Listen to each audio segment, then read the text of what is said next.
AC আপনাদেরকে চেনে যে মিনি ঠিকাদার কল্যাণ সমিতি বলে একটা জিনিস আছে। কথা সত্য না মিথ্যা? যদি সত্য হয়ে থাকে তাহলে আপনি আপনার বুকে হাত দিয়ে বলেন, আপনাকে যখন বার্ষিক সম্মেলন হইতো আপনাকে দাওয়াত দিত না, ওই বিক্রেতারা ভাইকে দাওয়াত দিত। আজকে আপনাকেও দাওয়াত দেয়। ভাই বুকে হাত দিয়ে বলেন যে আপনাকে দেখলে ডিজেমরা কথা বলতো না, হয়তো বা জুনিয়র ইঞ্জিনিয়াররা কথা বলতো, পাশাপাশি একটা নাইট টেকনিশিয়ান কথা বলতো। যদি সত্য বলে থাকে হ্যাঁ বলেন, মিথ্যা বলে থাকলে না বলেন। বলেন ঠিক। ভাই কেবল মাত্র সাগরে কয়েকশো গাড়ি মাটি পড়ছে, কয়েক কোটি গাড়ি মাটি ফেলাইতে হবে। দেখেন আমাদের যে ভিত, এই মিনি ঠিকাদার কল্যাণ সমিতির ভিত, সেটা হইল কি, আপনারা রেজিস্ট্রেশন করতে হবে আগে। আপনি লাইসেন্স বিহীন গাড়ি চালাচ্ছেন, যে কোনো সময় আপনাকে সার্জেন্ট ধরবে, কনস্টেবল ধরবে। এত ঠোঙ্গা আছে যে কি বলে না, ট্রাফিক মোড়ে মোড়ে দাঁড়া থাকে, এটা ছাতা মনে করি না, তারাও ধরবে। সেরকম আমরা মিনি ঠিকাদার কল্যাণ সমিতি এখন যে গাড়ি চালাচ্ছি লাইসেন্স বিহীন, এই গাড়িটাকে লাইসেন্স করার জন্য অনেক ক্রিয়া প্রতিক্রিয়া করতে হয়। যে দোকান থেকে গাড়ি কিনছেন সেখানকার কাগজ লাগে, এরপরে আপনার ছবি লাগে, ভোটার আইডি কার্ড লাগে, তারপরে ব্যাংকে যে টাকা জমা দিয়েছেন তার চালান লাগে। এইরকম এই ঘটনা মিনি ঠিকাদার কল্যাণ সমিতি গঠন করে আজকে যে রেজিস্ট্রেশন করতে যাচ্ছেন, এরকম অনেকগুলো কাগজের প্রয়োজন হয়েছে, যেটা আপনারা হয়তো বা সবাই জানেন না, কেউ কেউ জানেন। কেন? এত সহজ নয়। সহজ কেন নয়? ঠিকাদার কল্যাণ সমিতি গঠন করতে গেলে আপনারা এমন একটা জিনিস পাইছেন, একটু একটু একটু কানে নেন হালকা। আমি প্রথমেই বলছি যে বক্তব্য দেওয়ার জায়গা নাই, কারণ কেন, লোকে নেই, বলবো কাকে? এরা তো সবাই অ্যাক্টিভ মানুষ, সব সময় শুনে, নতুন একটা মানুষ বলবো কিভাবে? আমি অনেক সময় কিভাবে দিচ্ছি দেখেন।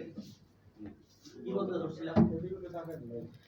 কাগজ এক জায়গায় করা হয়েছে, রেজিস্ট্রেশন। এই রেজিস্ট্রেশন করতে যায় বড় যে ঠিকাদাররা আছে তারা কিন্তু এই নামটা ব্যবহার করতে পারে নাই। তারা লিখছে কি, বিআরবি, ঠিকাদার কল্যাণ সমিতি। আপনারা এমন একটা কাজ করছেন, আপনাদের সংগঠনের সভাপতি, সেক্রেটারি এবং যাদেরকে দায়িত্ব দিয়েছেন তারা এমন একটা কাজ করছে যেখানে লেখা আছে বাংলাদেশ পল্লী বিদ্যুতায়ন বোর্ড মিনি ঠিকাদার কল্যাণ সমিতি। ভাই যে কোনো জায়গা যায় যদি আপনি একজন ক্ষুদ্র কর্মী আপনার কাজ শো করেন, তাই একবার ভাবতে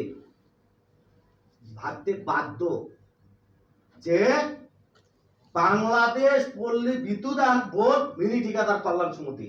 আপনি ঠান্ডা মনে করিয়েন না, এত সহজে রেজিস্ট্রেশন হয় না।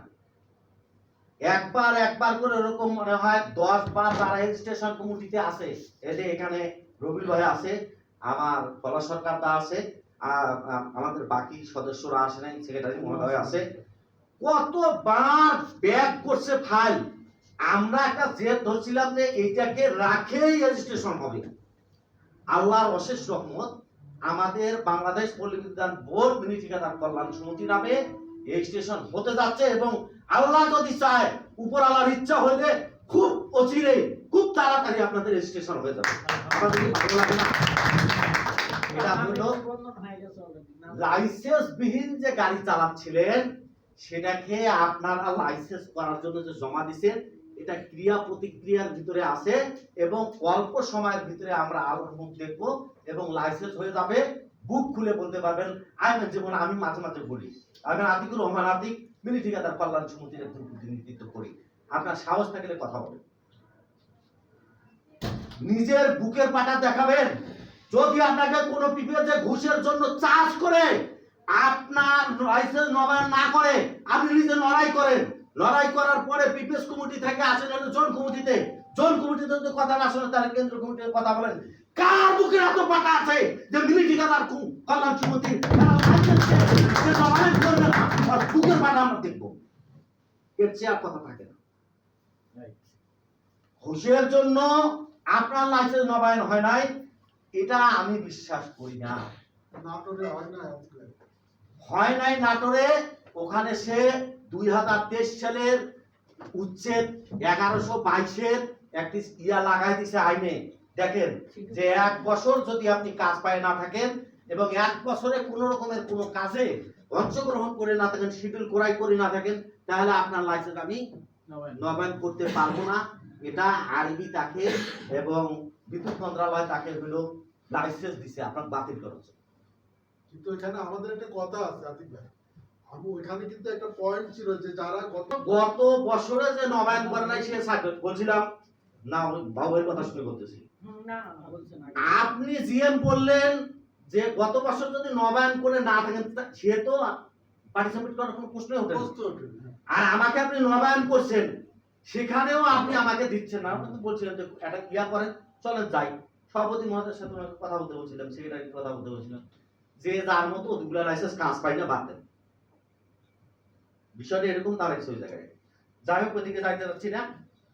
শেষ কথা, কিন্তু এই বিষয়টা একটু আমার একটু দাবি থাকবে, একটু সবার সাথে আলাপ করে কেন্দ্রীয় কমিটি এটা সলিউশন করে।